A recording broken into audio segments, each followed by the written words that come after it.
Hello and welcome everybody to today's lecture. It's our great honor to have Khenpo Sodargye Rinpoche here today to give us teachings. Dharma teaching is what Khenpo values most. In the past 30 years, Khenpo has given more than 9,300 lectures.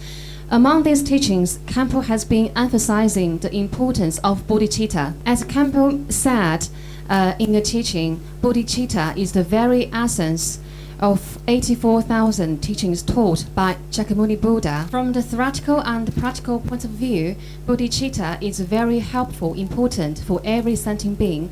The benefits of Bodhicitta are incredible and immense. Let's put hands together and welcome Khenpo to talk about the power of Bodhicitta.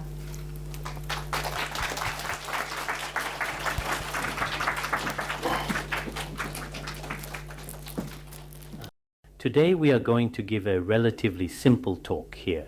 This talk will be about the power of Bodhicitta.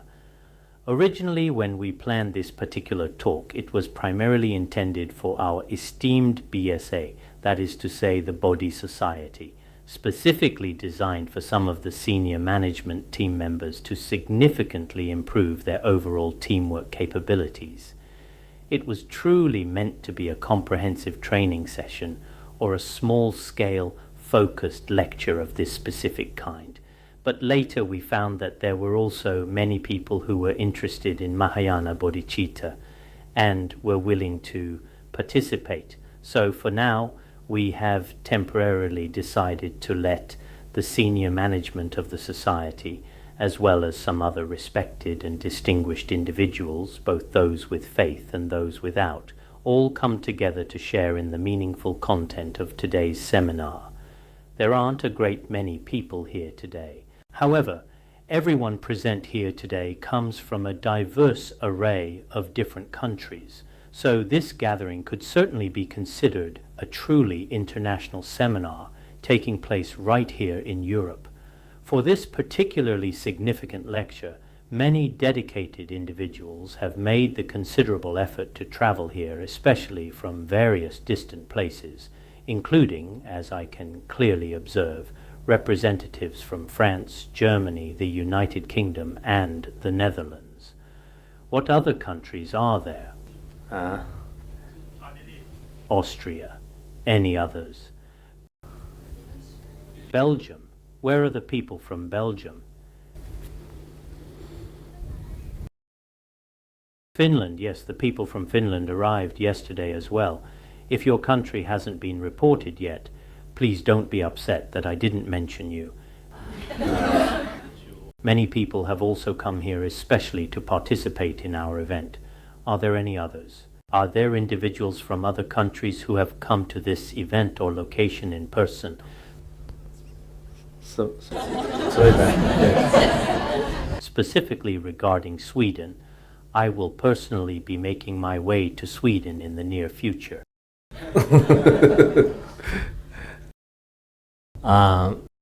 Yes, Sweden, that's truly wonderful. Today we are incredibly proud and enthusiastic to bring with us a rich and varied diversity of unique perspectives, thoughts and ideas. A truly rich blend of diverse languages and vibrant cultures originating from various different places. It's a truly integrative and comprehensive discussion where the collective wisdom and diverse ideas of everyone present collide and merge, fostering a rich exchange of perspectives. This marks my very first experience visiting the beautiful country of Sweden. Since my arrival here, I have been fortunate enough to encounter and absorb a multitude of profoundly new and inspiring feelings and impressions. I am truly very interested and also extremely curious about this subject. I have carefully documented all these various feelings within the pages of my personal diary. For instance, I distinctly recall a particular time when I was in Tibet, maybe in the afternoon. When I was especially tired, I would have a cup of coffee. But after coming to Sweden, I started regularly drinking coffee in the morning. Just now downstairs they kindly offered me a coffee and I was happily drinking it. I was drinking it at noon and even in the afternoon as well. But when I was at the Buddhist Institute, I would have a cup of coffee in the afternoon when I was tired. Many people said there are a lot of things in coffee that aren't very good. Don't drink it, otherwise it's not good for your health. And my stomach isn't very good either. When I took a sip, I would often feel a bit uncomfortable. But after coming here, I don't know why. They say it's because they add more milk, but whatever. Even if I drink 3 cups of coffee, my stomach still feels pretty comfortable. Today's lecture isn't about the value of coffee. We're not talking about coffee. We're talking about bodhicitta. What I want to talk about today is bodhicitta. I think many people may have certainly heard of it. Some individuals might have heard the specific term bodhicitta before, but actually don't fully understand what it truly means, and that's perfectly okay. A lot of people might not know what bodhicitta actually is, but it's not just us. Even in history, this phenomenon has existed. Let me tell you a fascinating story. Last year, I translated the profound and significant lives of the 8 great bodhisattvas. Among them is the life of Manjushri Bodhisattva. There's a case like this in the life of Manjushri Bodhisattva. It says that once in India, there was a particularly wonderful Biti. Her whole body radiated golden light. She was an incredibly beautiful and captivating woman. But she was born into a rather lowly background. She spent her entire life living as a mere common prostitute. Even though her status was very low, people in the world are attached to beauty. So she was constantly and consistently surrounded by countless influential men and many successful people. Among them were especially wealthy merchants' sons and even some princes. They would often keep her company. One time there was a merchant's son. In today's terms, you might call him a rich second generation. I'm not sure if you use that term here, but basically he was a wealthy heir. He was out shopping for gold and silver treasures with her, getting ready to go enjoy themselves in a garden. While they were on the road, Manjushri Bodhisattva happened to see that the conditions for her to be saved had ripened. He appeared before her, dressed in an incredibly beautiful, shimmering golden robe. He appeared right there in front of her. At this very moment, the beautiful woman of radiant golden light, that is, this golden beauty, saw his splendid clothing, and it seemed that the dazzling brilliance of his clothes outshone her own light. All the light from her own body seemed pale and colorless in comparison. At that moment she became especially fond of Manjushri Bodhisattva. She abandoned her original boyfriend then and there, and ran off with Manjushri Bodhisattva. Actually, she didn't really like Manjushri Bodhisattva. She just liked his clothes. Manjushri Bodhisattva told her, "If you give rise to bodhicitta, I can give you my wondrous robe of radiant light." The beautiful woman of golden light said, "As long as I can get such a wonderful robe, I'm willing to give rise to bodhicitta, but I don't know what it is." At this point, Manjushri Bodhisattva said, "As long as you give rise to bodhicitta, I'll also give you the robe." Later, he began to teach her about bodhicitta. When Manjushri Bodhisattva taught bodhicitta, many from various countries came to listen to the teachings. At that time, many people attained holy fruits, stages of realization. During the course of listening to the teachings, the beautiful woman of golden light gave rise to bodhicitta in her heart. At that point, she made a request to Manjushri Bodhisattva. She said, "I don't want the robe anymore. I want to become a monastic." Manjushri Bodhisattva told her, "Actually, if you truly give rise to bodhicitta and genuinely benefit all sentient beings, that is indeed the ordination of a bodhisattva. If you completely let go of your ego and entirely abandon selfishness and wholeheartedly act for the profound benefit of all beings, then you are truly a monastic of the Mahayana Bodhisattva path." Later, Miao Jingguang did not become a monastic. Instead, she gave rise to the profound Mahayana mind. What exactly does this significant story illustrate? It truly means that when some people in the world feel especially troubled in their hearts, they want to leave home and become monastics, wanting to abandon everything and just ordain. But this is not necessarily a good choice. Furthermore, this story is something each of us should remember. No matter what kind of activity you participate in, it's best to keep at least one thing from each experience in your heart. For example, the interesting story I have told you today.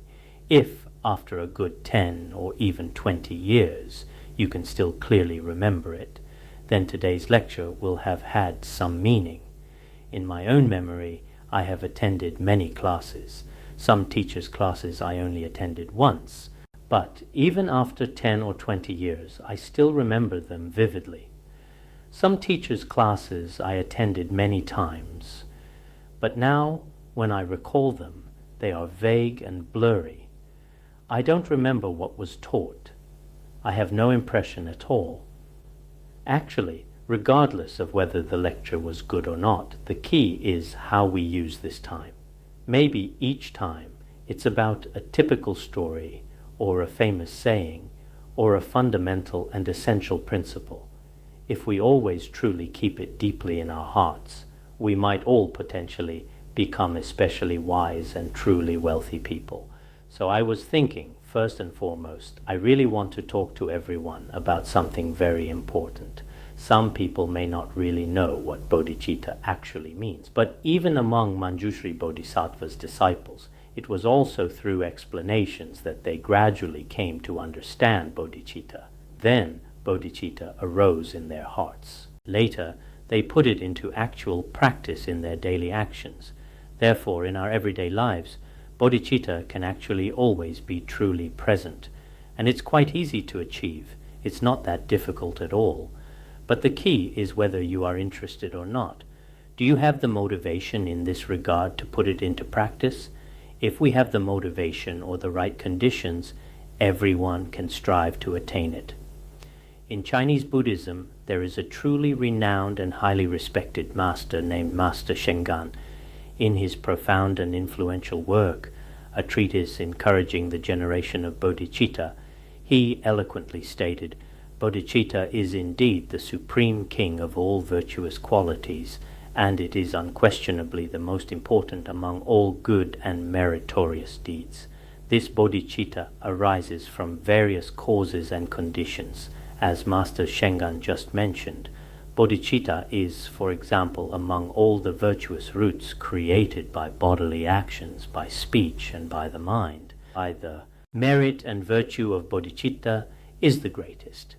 However, this bodhicitta arises from causes and conditions. For some, it is because they generated bodhicitta in past lives, and it arises from such wholesome habitual tendencies. For others, it is generated by reading Mahayana Buddhist texts themselves. Some people rely on certain Mahayana spiritual friends or good teachers and generate bodhicitta through their teachings. If we have no interest in Mahayana Buddhism, that's another matter entirely.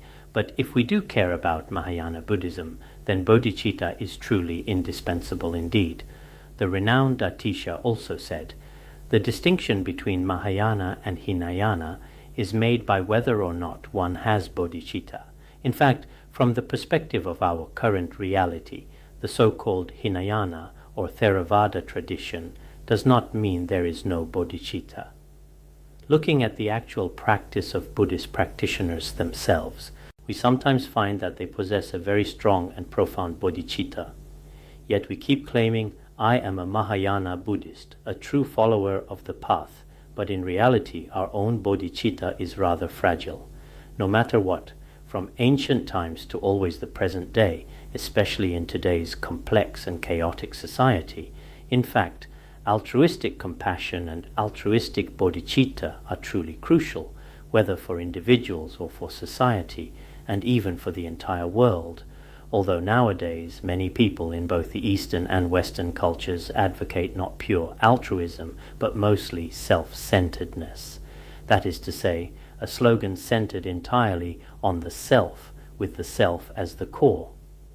In this era, it truly seems that the practices of self-promotion and self-assertion have unfortunately become somewhat excessively extreme in their current manifestation. Many people, in order to become truly strong and resilient, and to genuinely succeed in their endeavors, and to accomplish a great many significant things for themselves, irrespective of whether they inherently possess true merit or not, go out of their way to praise themselves.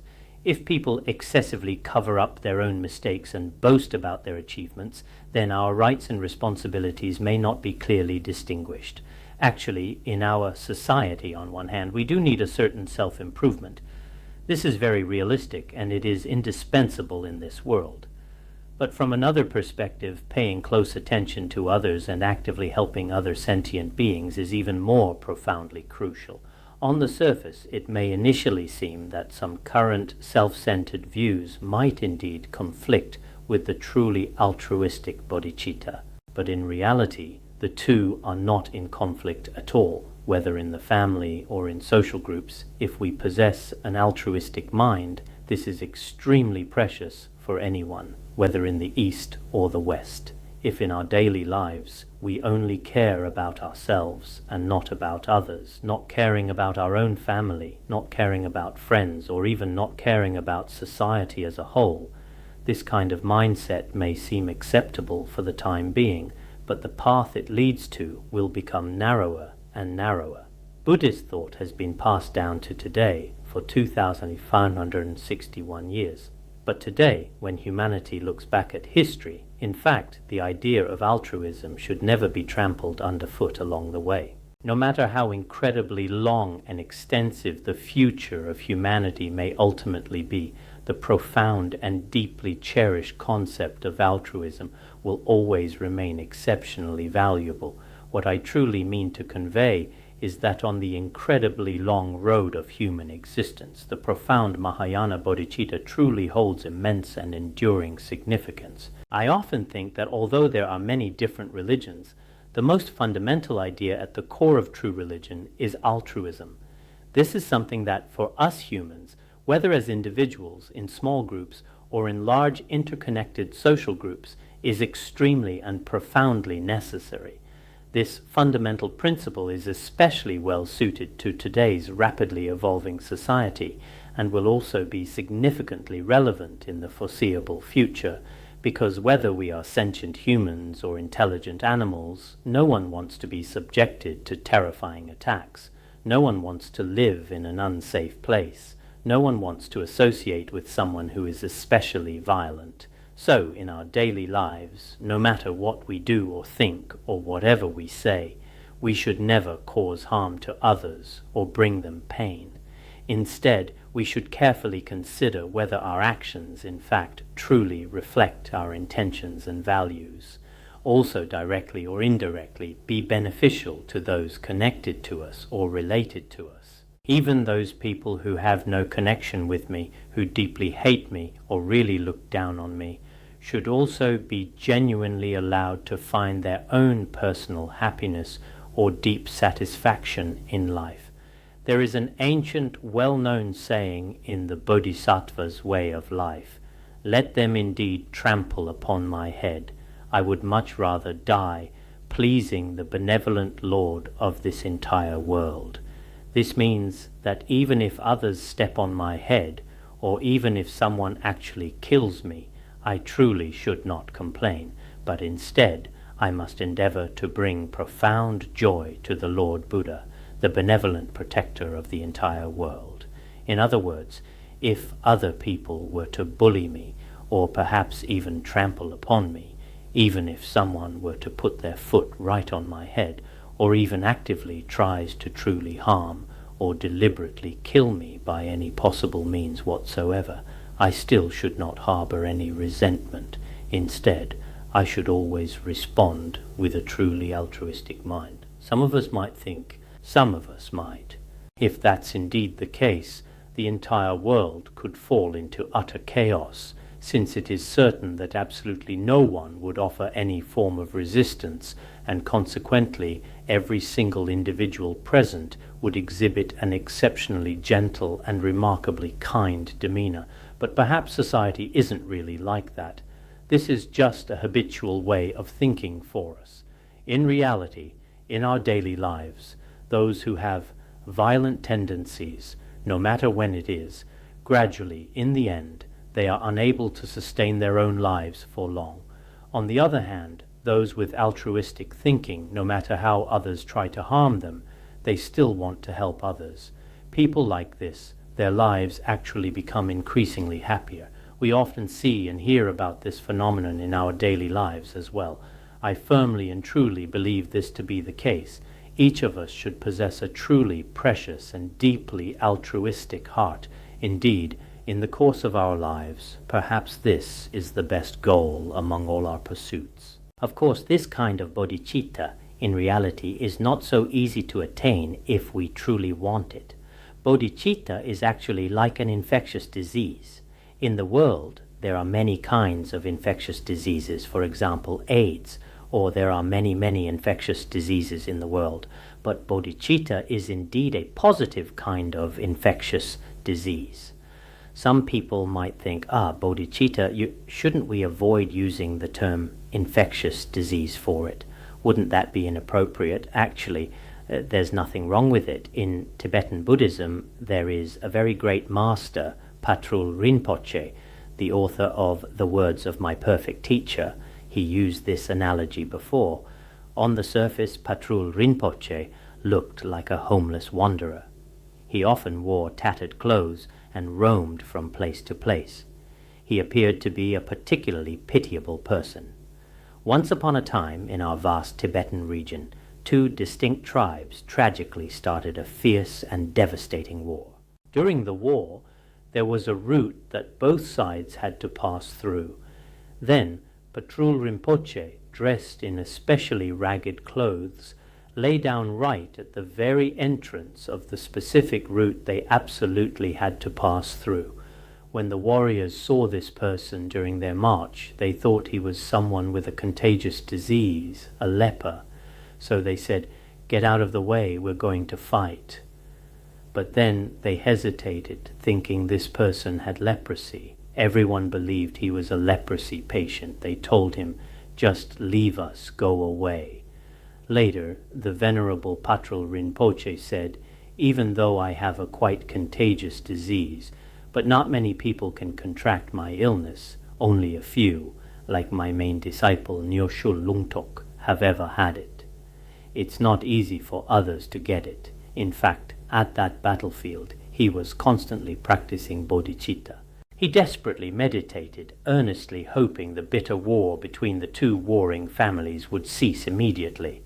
At the same time, he endeavored to persuade all individuals under the pretense of a humble mendicant.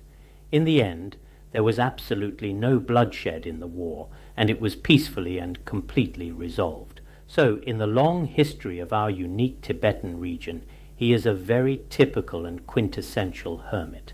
On the surface, he consistently looked quite ragged and undeniably shabby. Just now outside, I saw someone pushing a luggage cart. One person in particular looked extremely shabby, almost like a beggar. You have beggars here too, you know. Every single time I see some beggars, I feel a pang of sadness.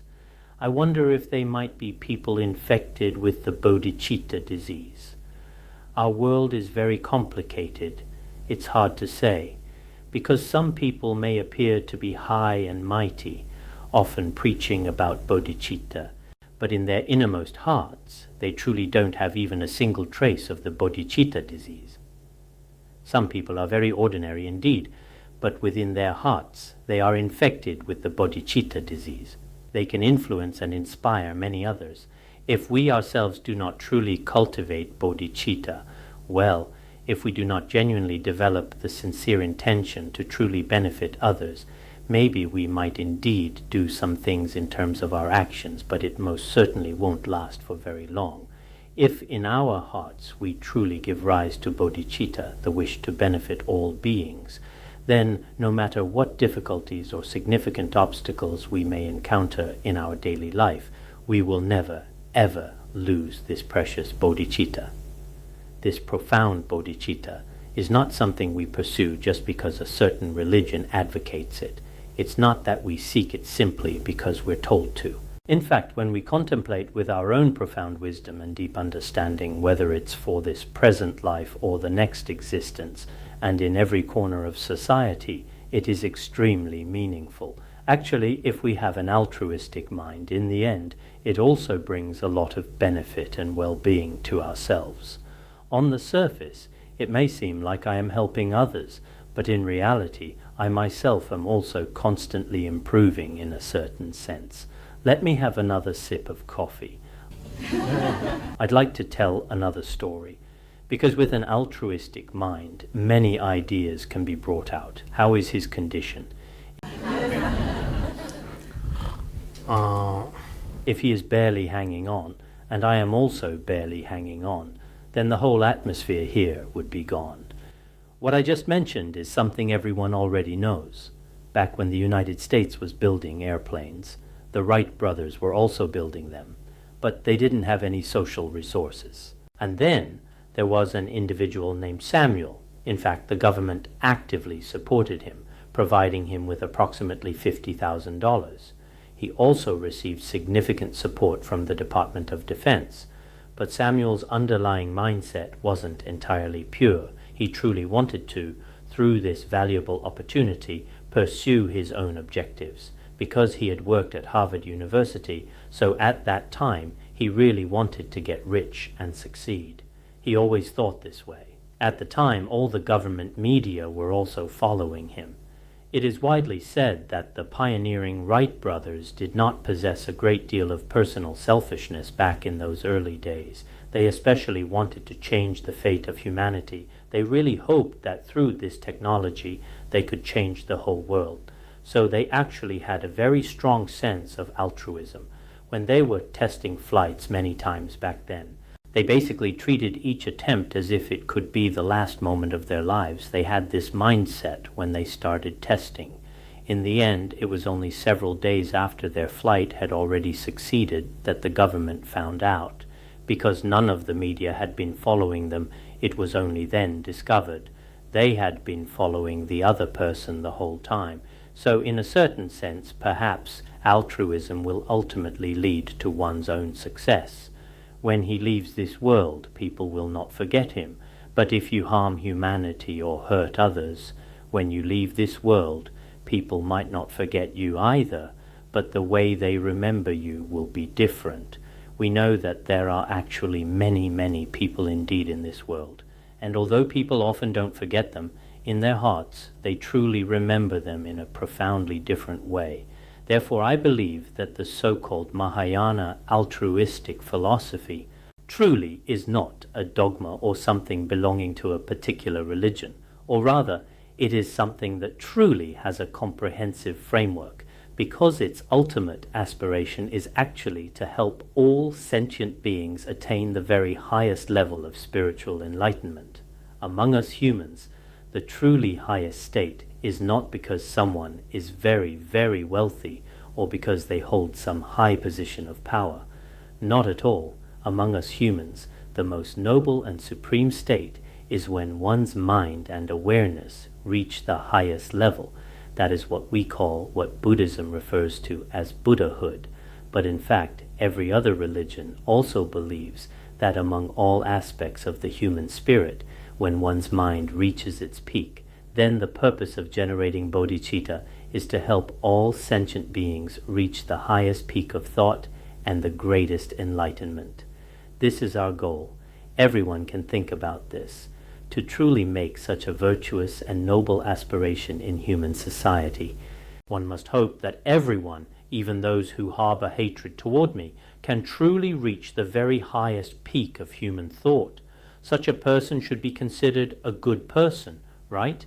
If that is indeed the case, then one's own personal interests and everything about oneself will continue to improve. This also creates a truly positive cycle of influence on society. Precisely because of this significant reason, there is a profound scripture in Buddhism called the Mahasamnipata Sutra. In this Mahasamnipata Sutra, it is said that bodhicitta is the root of all phenomena. When bodhicitta arises, all virtues flourish and increase day by day. Therefore, I sincerely hope that it truly doesn't matter whether you possess a personal faith or not, nor does it significantly matter whether you identify as a deeply religious individual or someone with spiritual beliefs. The most important thing is that, as a human being, you must not harm the body or mind of other sentient beings. You must utilize your physical form, your verbal expressions, and your mental faculties to help all living beings to the best of your ability, starting from whatever current circumstances and scope of influence you possess, to help all humans and even all living beings. In fact, making such a vow is indeed truly very important. If we actually make this vow, then the power of this aspiration is inconceivable. In the future, both in this life and in future lives, we will naturally and effortlessly obtain incomparable happiness and immense benefit.